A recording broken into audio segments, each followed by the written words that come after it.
Okay, we've had one more person join. Let's get started just in case things run a little bit long today. So I want to welcome you and thank you for coming to our National Cybersecurity Awareness Month webinar, Falling for Social Engineering. If you know someone who wanted to come today but couldn't, let them know there will be a recording of the session available in about 24 hours. I also wanted to let you know the chat and Q&A will be open throughout the presentation, so you can ask your questions as you think of them. But we will hold all questions until the end so Dr. Kinsey can present without interruption. Our presenter today is Dr. Denise Kinsey. She has an education and experience in engineering and computer science and has participated in several initiatives to increase the numbers of women and minorities in IT and cybersecurity, believing the best way to solve problems is to have diverse solutions. She is a certified information systems security professional, which is a feat unto itself if you know what that is, and she has worked as a civilian contractor with law enforcement and other government agencies. Dr. Kinsey has presented for the National Cybersecurity Awareness Month before. She presented on phishing awareness last year. Today, she will teach you about social engineering, which is a manipulation by a cyber criminal to trick people into divulging personal information about themselves. Personal information is money for a cyber criminal. So to protect yourself from these criminals, today's webinar will teach you how to recognize social engineering and how to avoid it. So now I'm going to pass it over to Dr. Kinsey.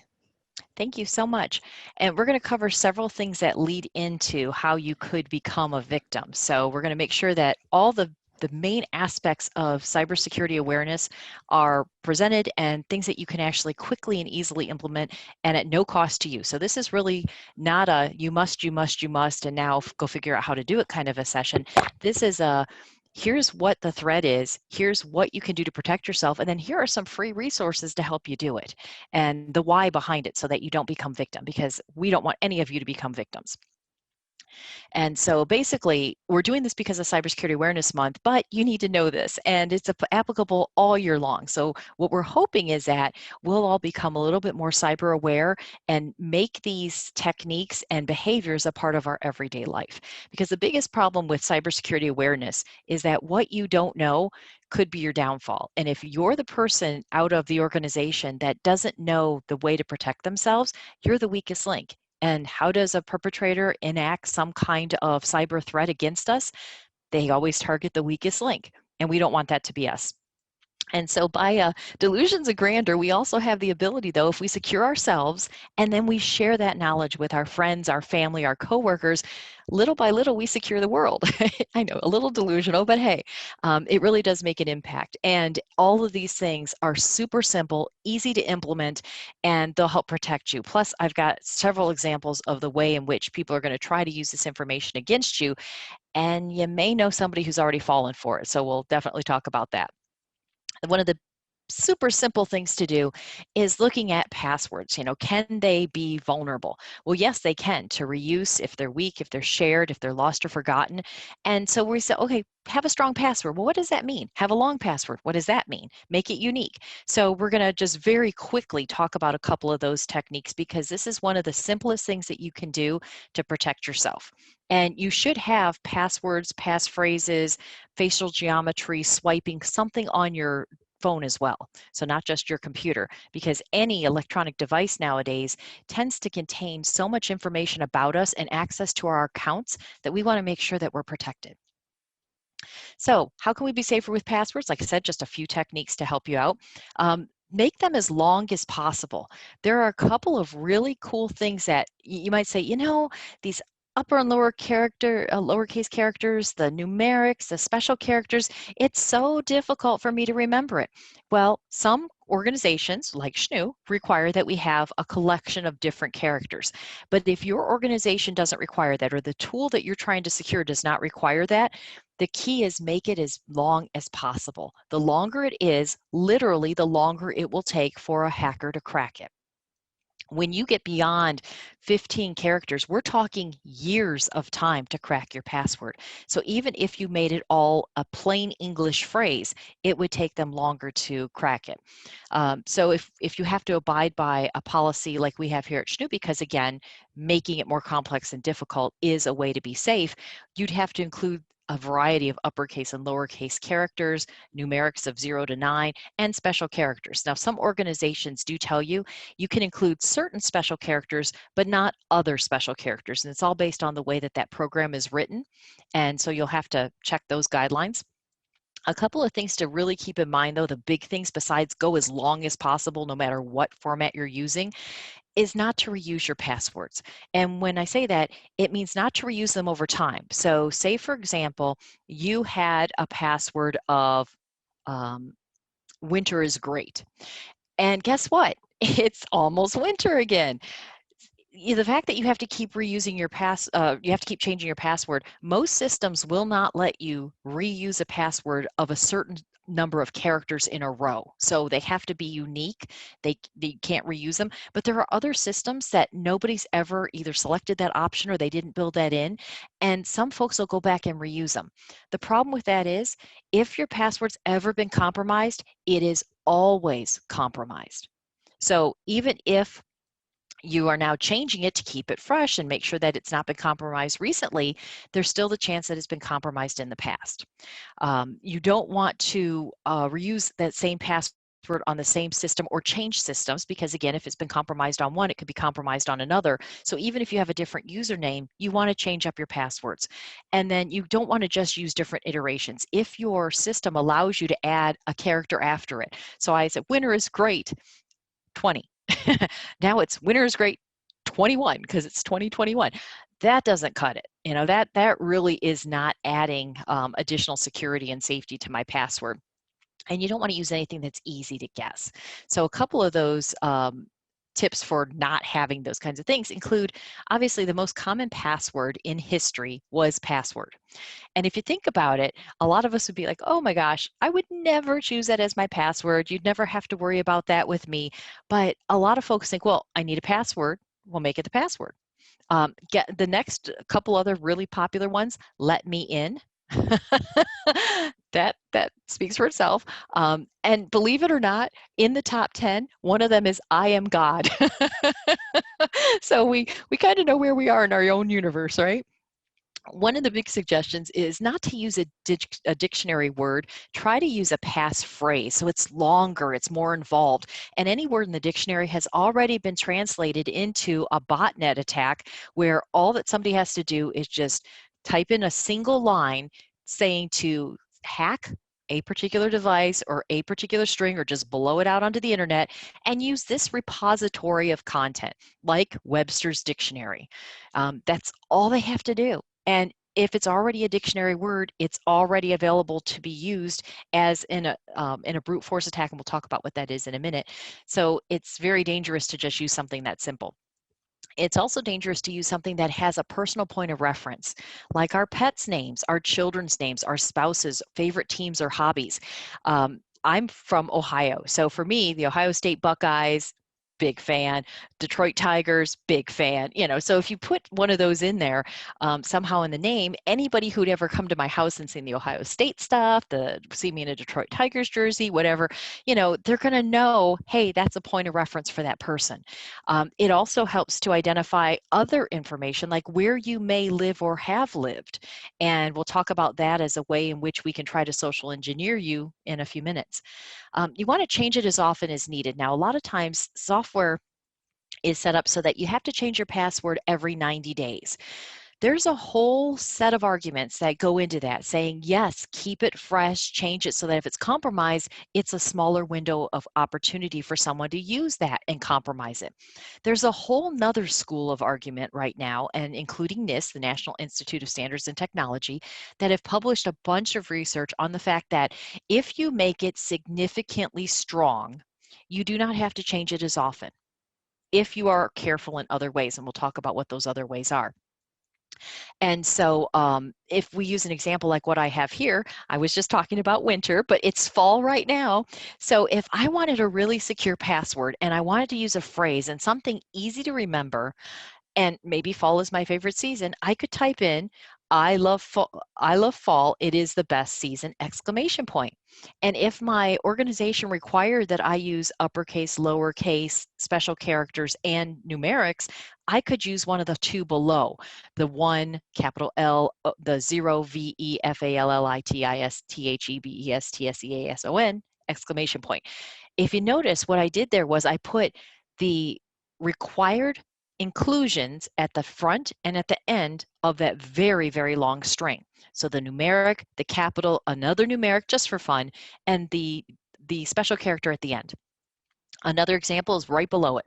Same phrase, lowercase, uppercase, and then of, and then capital F, and then all, it, and then the I for is with a 5 for the S, the best, 5 for season, exclamation point. So just a couple quick examples, but truly the #1 way to defeat brute attacks on passwords is to use the longest password possible. And it can be kind of difficult to remember those, and I'll give you some ways to do that later. So has your password been compromised? There's a very good chance that it has. And not to spend a lot of time on this, but I just wanted to give you 3 great resources to help you identify if it has been used. So Google has a password checkup that will help you to identify, is it a strong password? Is it not? Is it a common password? Have I Been Pwned is a website that basically identifies passwords and combinations thereof that are well known and used in a lot of different scripts. A script is an automated way to do something. So it basically is a very quick program that will allow a hacker to try a bunch of different passwords against your access. And so if your password's been compromised, that is a great place to look. And by putting your password in there, you're not compromising yourself. This is a tried and true. The reason that I've got these in here is I promise you, you're not going to get malware going to these websites. And then the last one is Mozilla's Firefox Monitor, and they have all kinds of not only password tips, but strength examples and things like that. So you've done all these things. Are you still vulnerable? Yes. Wait a second, you just said do these things. The thing to keep in mind is, even if you do everything right on the system and in your way of storing that information, you still have to think about how is it stored on the other side. Now, I don't have to worry about Shnu because everything stored at Shnu is secured by the Shnu IT folks and the security team. And they're taking care of that, and they know how best to secure it. They know what they're doing, and I'm good. How am I storing it at home? Is my laptop just laying around where anybody could grab it and access it? Remember, laptops are light. You toss it under your arm, you toss it in a bag. I know many people who they have a purse the size a laptop would fit into. Off you go. Now I've absconded with it, and it's just a matter of time for me to try to hack it. The next thing is who controls it, right? And do I have additional accounts on my system? Do I have a bunch of people using it, like family members? That's always a concern. One thing to keep in mind is that you also need to secure your phone as well as your PC. Always have password protected devices. It is at least a delay for someone to gain access. My personal default screen includes the statement, so that shows right up anytime you touch the phone. What comes to life is this one message: if found, call, and then there's the phone number for reward and return. And obviously it's not my phone number because I don't have possession of my phone. I can't access that if it rings. And you sure don't want to give the person who's found your phone the phone number to be able to make calls and access it, or have possession that way. But by putting that little message on there, believe it or not, and I am super careful, it has helped me out. I was walking my dogs once, and I leaned down to let a child pet one of my dogs, because I always get down at dog level and at child level when a kid's doing that. And I hadn't felt my phone fall out of my pocket. And what happened was that one of the neighbors had found it, read the message on it. They were able to call my boyfriend. He was then able to say, yeah, she probably doesn't know she's even missing it. Here, where can I get it from you, or where can you drop it off to me? And gave him a reward, and I got my phone back before I even knew it was missing. So it's really, really important to put certain things like that on it, because think about it this way: if you lose your phone, how are they going to get it back to you? I don't know about you, but I live on my phone. And if I didn't have it, I would really feel vulnerable, whether it be driving or even just going outside with the dogs. I wouldn't have my flashlight. I wouldn't have all these other little tools that I use on a daily basis because I no longer carry them separately. They're on my phone. um, Which brings up a great reminder. When we start looking at installing apps on our computers, one of the things to be really careful and cognizant about is the permissions that that particular app wants to use. I just mentioned a flashlight. It is absolutely essential and permissible to allow the flashlight app to have access to your camera. The reason is the flash from your camera is how the flashlight works. So it has to have access to the camera to be able to work and function the way that you expect it to. It doesn't mean the flashlight app is going to take pictures of anything. It could, depending on the rest of the permissions, but just to function, it does require that access. That's perfectly legitimate. But my flashlight app has no legitimate reason to access my contacts or my email or my stored data. There's absolutely nothing else on my phone that my flashlight app needs access to. By installing a bunch of apps and not being very discriminating in the permissions that are allowed to those apps, we actually make ourselves vulnerable. Some app designers and writers, developers is the better term for it, but they don't all do that. They don't all actually develop. Some of them don't understand the permissions they're requesting. They just have this, like a template, if you will, of here's how we design an app, here's what we ask for, boom, we're done. And you end up giving these permissions to a system that doesn't necessarily need those permissions. The thing to keep in mind is if you have stored credit card information, if you have your system, whether it be your computer or your phone, store your passwords, guess what? Access to your data allows access to those stored pieces of information. Now, can the app necessarily read, understand, and translate that information? It depends on how it's stored. If it's stored in an encrypted manner, probably not. If it is stored in plain text, absolutely. What does it do with that information? Honestly, I don't know. I'd have to look at each application separately. But it's a great way for someone to gain control of your system, to access the information that you have, and make you a victim in one of many ways, by either using the stored credit card information to ring up all kinds of charges, to spam out to all your different contacts and friends. Have any of you ever encountered a situation where you're friends with somebody on Facebook and you're sent something really odd through Messenger? It's a link without any kind of information about it, and you're not expecting a link. And then you don't click it or anything, but a day or two later, you end up getting an email or a message or see a post on Facebook by that same person warning that their Facebook had somehow been compromised, or their email had somehow been compromised, and they did not knowingly send that out. We want to be really careful not clicking on anything just because we receive it from a friend or a family member. So where are we using our devices? This all leads into not becoming victims, folks. Unsecured Wi-Fi dangers. Wi-Fi is awesome. It allows us to have access, mobility, and do all the different things that we've come to not only expect, but depend upon, without the tethering of all those wires. And if you see the free Wi-Fi on a business, sometimes it's like, oh, yay, we don't have to use our data, because data plans are expensive. Be very careful. Free data is not just free data access. Free Wi-Fi isn't just free Wi-Fi. Every single time you're on the internet, like right now, we're hosting a live webinar. Your participation in this webinar, it's a two-way data exchange. Your computer made the request of the server to share this information with you. That's how you're seeing my slides. So your computer said, please share this with me. And the server sends back the visual of what I'm sharing on my slides. That's how you're seeing it. It's now in your computer. It's two ways.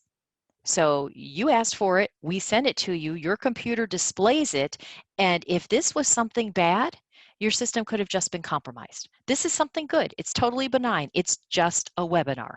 But it might be something more dangerous depending on the links that you click on and the things that you request to attend. So when you're using Wi-Fi, it's really, really, really important to not use any websites that you have to authenticate with. And when we talk about authentication credentials, that's what we were just talking about with passwords. It does not matter if you have a 25-character password.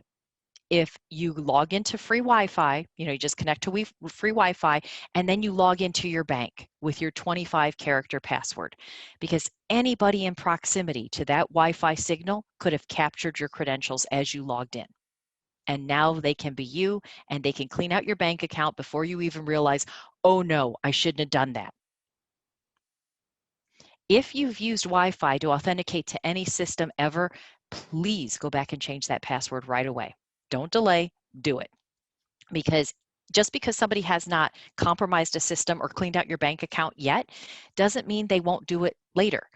A lot of these unsecured Wi-Fi situations have folks who are aggregators of data. They are sniffing the data and capturing as much as they can. But think about it this way. If we have a free Wi-Fi hotspot inside a coffee shop, and the coffee shop's doing a really rigorous business today, maybe there's 30 people in there because there are people in line and they're playing on their phones, of course, and you have people sitting at tables and they're playing on their phones, and you have a few people who are not on their devices, but they're standing, they're sitting down talking, but their devices are on. Anything being sent or received from that Wi-Fi signal, from that Wi-Fi access point in that coffee shop could be collected by the hacker.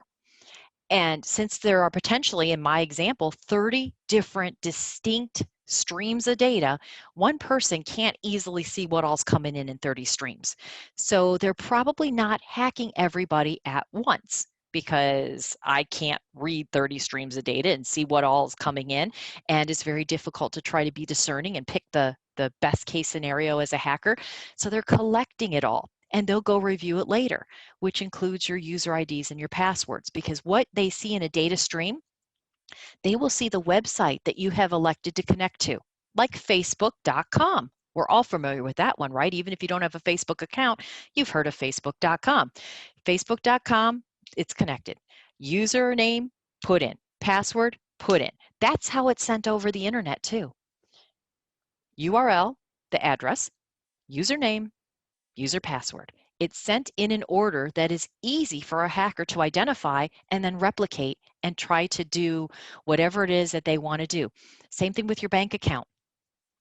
If I type in usabank.com and I go to a bank called usabank.com and I authenticate with my credentials, even if I have a 25-character password, it's just been sent out over the airway, unprotected, and now the hacker has a copy of it. Now, we'll talk in a minute about ways to protect yourself, but one of the best ways to do that against a Wi-Fi, open free Wi-Fi situation, there are two. Number one, if you use free Wi-Fi, do not go to any place that you have to authenticate, okay? And if you do need to go to a place where you authenticate, use what's called a VPN, a virtual private network. And I'm going to talk about antivirus programs and some other safeguards that you can use.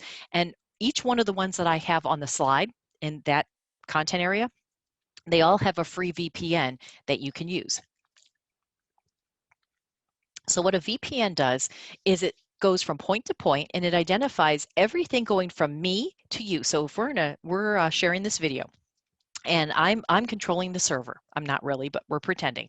So I'm in control of the server, and I have the server all set up, and you are at your computer and you request this webinar over a VPN connection on free wireless. Everything that we're sending back and forth now is encrypted, so that anyone sniffing, they can still get a copy of what was sent, but they won't understand it. It'll be gobbledygook. It'll just be a whole bunch of characters. They won't be able to hear my voice. They won't be able to see the slides on the screen. They won't be able to understand what's occurring. They'll just know that a whole bunch of stuff got sent between these two addresses, but they won't be able to identify exactly who those people are and what they're doing. So be very, very careful about the Wi-Fi and anything authenticated.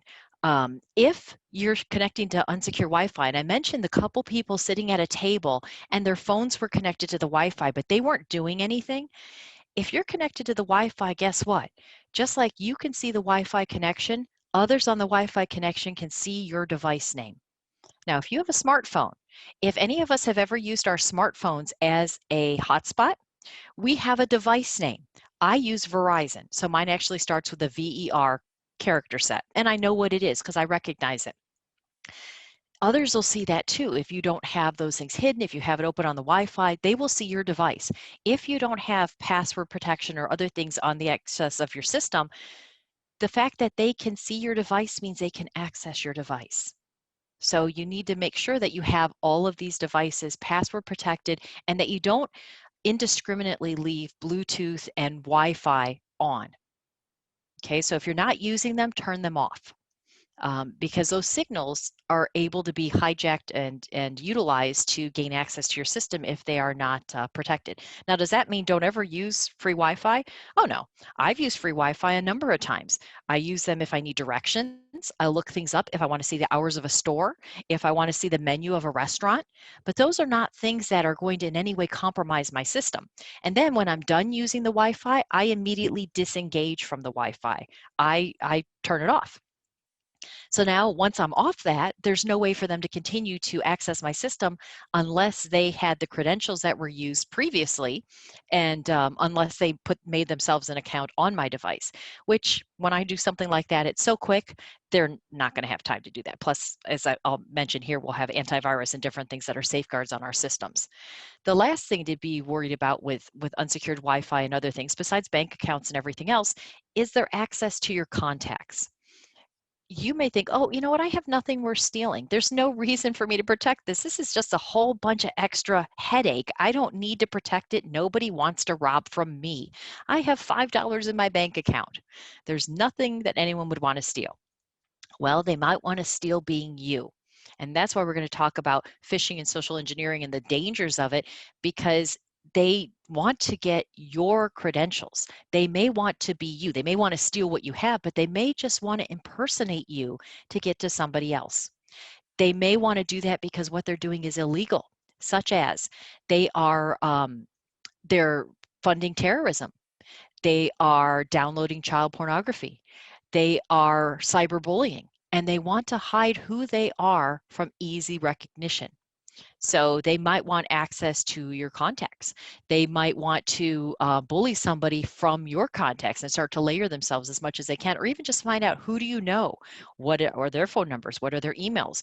And by sending them links like I mentioned before in the messenger from Facebook messaging. Remember I mentioned that many of us have gotten this where you get a message from an actual friend of yours through Facebook and it's just a link and then later they say, hey, I've been compromised, that wasn't from me. That link may appear benign, but it could allow that hacker access to your system because again, every single thing you do online is a two-way data exchange. If I'm connecting to a site that opens up my site for access to them, we've got a problem. So by clicking on a link, I could make my system vulnerable to anything that they want to send at it, to their access, to them downloading everything. There's just so many dangers to it. So please be careful with unsecured Wi-Fi. The best thing to do, honestly, don't use it. It's better to pay a little bit more for data than it is to take the chance of being hacked, or again, use a VPN, a virtual private network. So why are we talking about all this? If we're talking about these other issues, why do we just talk about passwords? Why do we just talk about Wi-Fi? Why are we going to talk about antivirus and some other things? The reason is there are all kinds of attacks that can be levied against you. Brute force attacks are the type that usually are placed against systems to try to defeat authentication, your user ID and your password. And that's why the password being strong and long is so important because the longer it takes with the, because what happens is I mentioned the dictionary. So actual dictionaries have been converted into data strings that are now tested against your system. And if I can find the match, I'm in. If you don't use a dictionary word, it's a little bit harder. If the longer the word you use, the longer it takes for their computer to figure out what it is and to match it. There's a whole lot of other stuff involved in that, including hashing, which is a type of encryption. It basically changes the data one way. It doesn't allow you to go back to what it was. And so it's a way to store it so that anybody who has access to a system can't see what it is. So while there are a bunch of things like that that can help to protect you, the fact is that if you're not using strong passwords, many can be broken with a brute force attack. A man-in-the-middle attack is what I described with the Wi-Fi, somebody sitting there sniffing. Years ago, it was publicized as a pineapple attack. I saw it first. I knew what some of these things were, but I never knew that it was out in the mainstream until I saw it on Hack5. Hack5 is HAK and the number 5, and it was an internet. They're still out there, but it was an internet web session where they would basically talk about cool attacks and different things, and they called it the pineapple attack.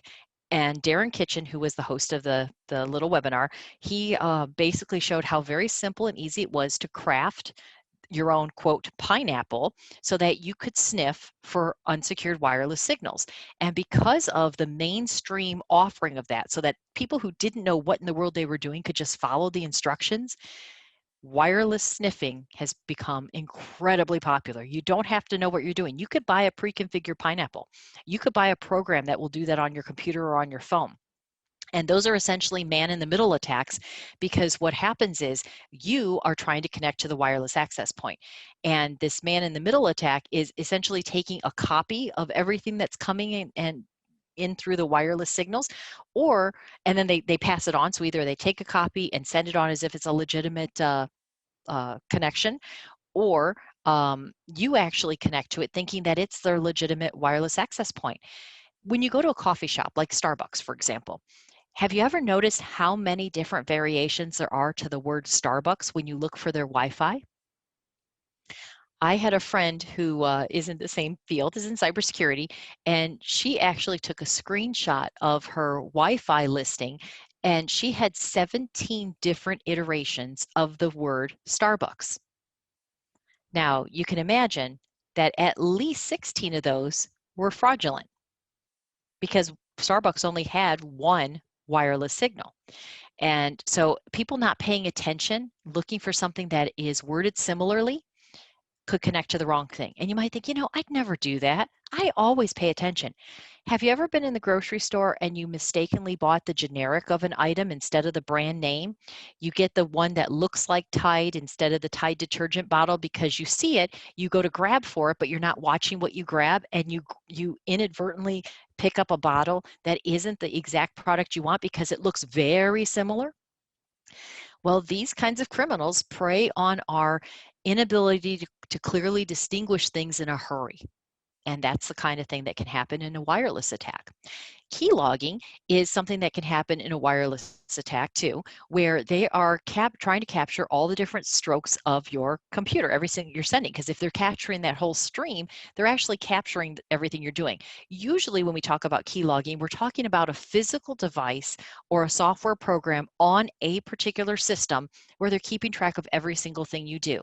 And then that device is either retrieved or it phones home with its own signal with all that information to whoever it is that's trying to track all of your keystrokes. What that does is it allows them to have all your authentication information. It gets to see how you write or how you do things. You may have heard that some of the different email attacks lately have been very, very difficult to discern as a hack or an attack, because some of these folks, if they gain access to your email, they're going to read your email before they try to craft an email. They want it to sound legitimate, like it came from you. A replay attack is something that oftentimes happens with a man in the middle. It's where in that exchange between computers, another computer gets injected. So I'm a hacker. I go ahead in this wireless environment that we're in, and I try to convince your system to connect to my system so that you don't know, again, the man in the middle, that you don't know that you're at the wrong system. If I can't get you to do that, I might try to get into your stream of interaction by doing a replay attack. By capturing all the different packets that you're sending, I can, with my system, try to predict what the next packet will be. And by doing that, because there are different commands that are sent, like this is probably way above most people's heads here, but like SYN and AUK. So we synchronize with a SYN packet. AUK is an acknowledgement. And so if based on the interactions and where you are in the transaction of packets, I can try to replay packets to make it look like I'm your system. Either pretend that a set of packets didn't come through properly and get your system to resend to me as if I'm the legitimate receiver and now we're in a communication stream, or I can try to send your packets again to a receiving device and try to connect after you've shut down, essentially. That's why when you've logged off of a site that you had to authenticate with, like your bank or your SNU email or your classes, it will give you the warning that says you've logged out, but for security, you should close your browser. And that's because if you're storing things within your browser, the way your system's set up, someone may be able to try to resend those credentials. The next one is an imposter attack, where they try to, again, impersonate you. And the more information they have about you, the easier it is to impersonate. And we're going to get into that in a minute, and how you don't want to overshare online. And then shoulder surfing, just like keylogging, tend to be the physical types of threats. Shoulder surfing is when somebody is within proximity of you and they actually are, quote, looking over your shoulder to see what you're typing. Now think about this. If somebody's leaning over my shoulder, looking at what I'm typing, especially in this era of COVID, see, COVID has been, helpful in a couple of ways, right? Keep everybody 6 feet apart, so now you can't look over my shoulder. That was kind of obvious, right? If you're leaning over my shoulder, I see what you're doing. But how many of us have cameras on our cell phones? How many of us have really good zoom on our cameras? See where I'm going with this? You don't physically have to get close to somebody to see what they're typing. You can use your camera to do that. And the way that we all hold our phones and we're constantly on them, who's going to think twice about somebody aiming a phone at me, held in their hand, but with the camera aimed at me as they're pretending to type on their surface of their phone? I'm not going to think twice about that because I think they're playing a game just like I am. So shoulder surfing is something to be very mindful of because it's still a very, very common attack because it works. So one of the main things you can do to protect yourself against 80% of the nasties that are out there is to add antivirus to all of your devices. And when I say that, I mean all of your PCs, your Macs, and your phones. You can get it free or paid versions in your app store or for your computers by going out to Google. I have provided some links at the end here to help you so that you don't have to figure out where to go. The reason I say use the app store, your app store for your device, for your phone, they do some basic screening of the apps that are out there. It's not a guarantee that it's going to be safe, but it's a whole lot safer than if you try to Google it on your phone and connect to a site and then download. So going to the app store and getting an app built for your device is so much safer than trying to Google it and get to it that way from a phone. So please always go to your app store first, okay? Oh, and then which is the difference between paid or free? Some of the free is really comparable to the paid, and we'll talk about the different versions in just a minute, but usually there are paid versions for each, and it usually comes down to how many devices you want to go ahead and protect and whether they're used for personal or commercial use. My Shnu computer that I'm talking to you on right now, that has Shnu applied antivirus. That is commercial. That has to be paid for. On my personal computer sitting right here to my left, I have AVG free version, and I'm very happy with it. It's totally up to you what you want to use and what you're comfortable with, and be aware not all antivirus is made for Mac. So you want to ensure that you've got an antivirus program that's made for your kind of hardware, your kind of operating system. So one of the big things to keep in mind is oversharing. And I talked about how if you came to my house, you'd see I'm an Ohio State fan, you'd see I'm a Detroit Tigers fan, you'd learn quite a bit about me by what you see. Well, on social media, it's sometimes a little more difficult to figure that out. Some of us post, hey, I'm going to the game, or whatever it happens to be, or you're standing in your profile picture in a jersey of your favorite player or your favorite team. That's all information that could seem innocuous, but it starts to build a profile about you. The more data someone has, the more complete the picture, and the easier it is for them to try to impersonate you for identity theft, or to be convincing if they send off an email or if they try to cyberbully or send something from you to their benefit. But it comes across as a lot more difficult for you to try to say it wasn't you if the verbiage used is like you, if they have identifying features of you. And also when it comes to things like trying to guess your password. Lately on social media, and it just drives me crazy how much I've been seeing this lately, there are a lot of people asking things like what seems like an innocuous question of millions of people, what's your high school mascot? Who has the cutest high school mascot? Don't answer those kinds of questions.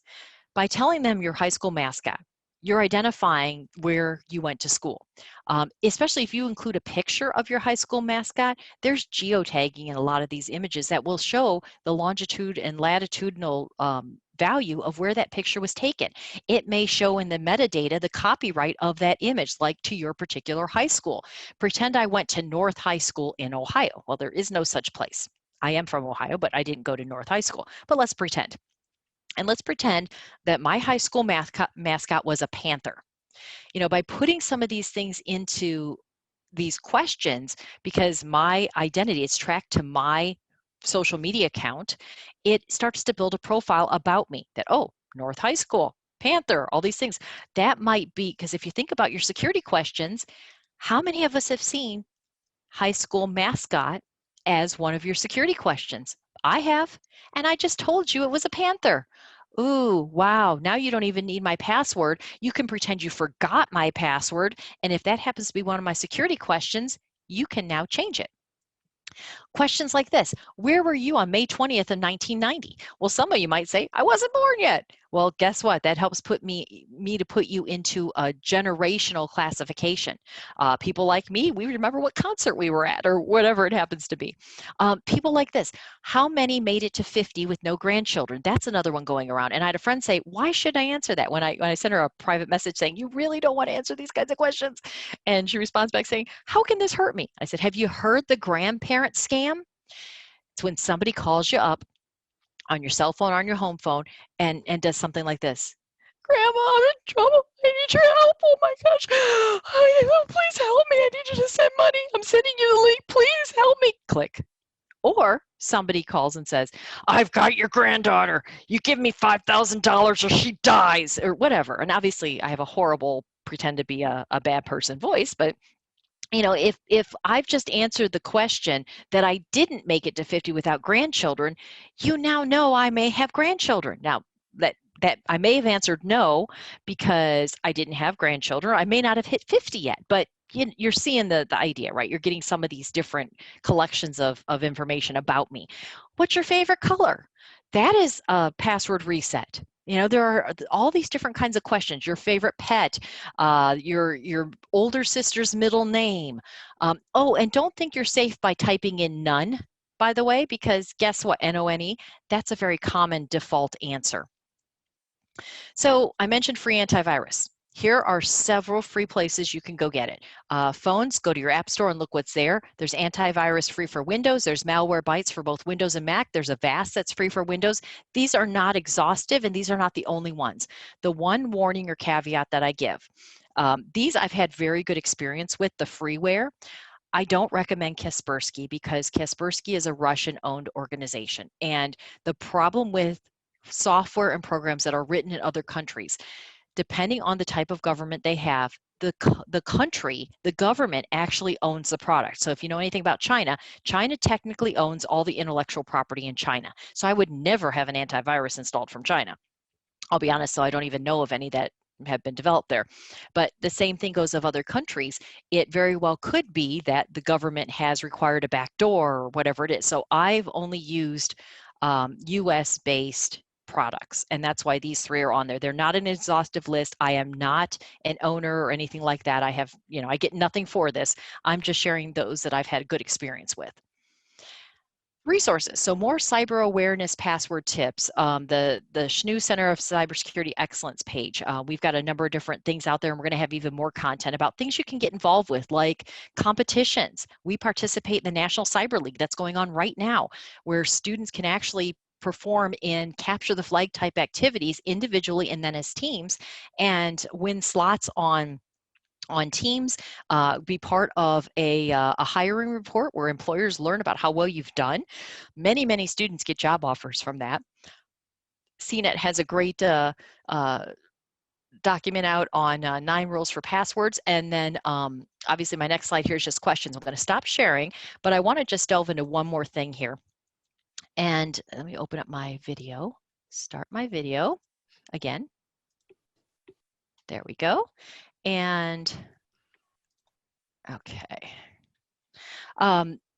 Looking at phishing and social engineering, it is so easy for someone to try to build a profile about you if they've got information about you. And I know that it's difficult sometimes trying to say no to everything or trying to isolate yourself. And if you have kids, the whole thing is, but mom, everyone's doing it, or, dad, everyone's doing it. A couple of things to be really cognizant of. Your information may be shared through your family members. So I worked with the local news a number of years ago, back actually 2010 now. So back in 2010, and I did an identity theft situation where I actually tried to find everything I could about these individuals so that under the guise of stealing their identity. Now, I wasn't going to do that. I was working with the media to show how easy it was. And in an hour, I found social security numbers, I found pictures of everybody, I found their kids' names, I found divorce decrees, I found their home layouts, I found their license plates.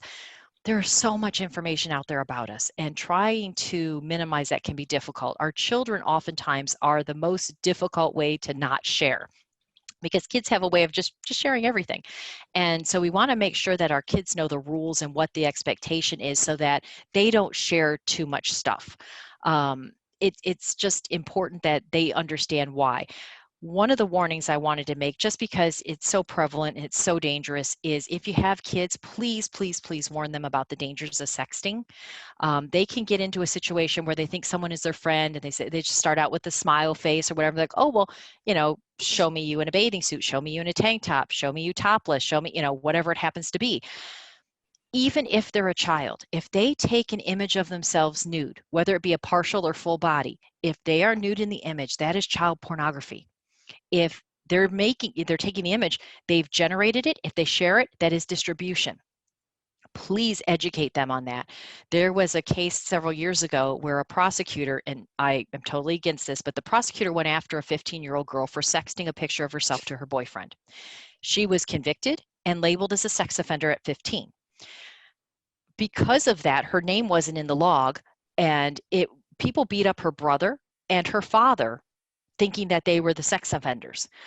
She was now labeled, and this is going to follow her. So it's so important that we have some kind of hard and fast boundaries of what we will and won't allow, because once it's on the internet, folks, you can't take it back. So I definitely want to answer any questions that you have. Hopefully you've never fallen victim to any of these scams. Nobody's called you trying to threaten about your kid or anything like that. It's an incredibly scary thing if it happens. I have a friend who just turned 75, and she had a call just last week from someone pretending to be her grandchild. She has no grandchildren. So she said a few expletives and slammed down the phone. But there are other people that I had a student several years ago who fell victim to that, because the voice sounded, a crying, stressed out voice sounded enough like their grandchild. They clicked the link to immediately send money because they were scared. They were terrified that something bad would happen to their kid. So, when we're talking about something emotional, we don't always think about the best action to take. I mentioned the Wi-Fi. We're in a hurry. We're so busy. You don't always look at what is the actual name of the address that the device I want to connect to. So anyway, thank you for attending. What questions do you have? Let's see. Nobody has really asked many. They've put in many comments. And I let everybody know that they can email itscompliance@snhu.edu, and we will send a copy of Denise's slide deck. If you would like a copy of the webinar as well, you can email that also, and I will forward it to you after. And just so you know, the slide deck will be PowerPoint, so that you can just do Control-click and get to the websites for those different products that I have mentioned in there.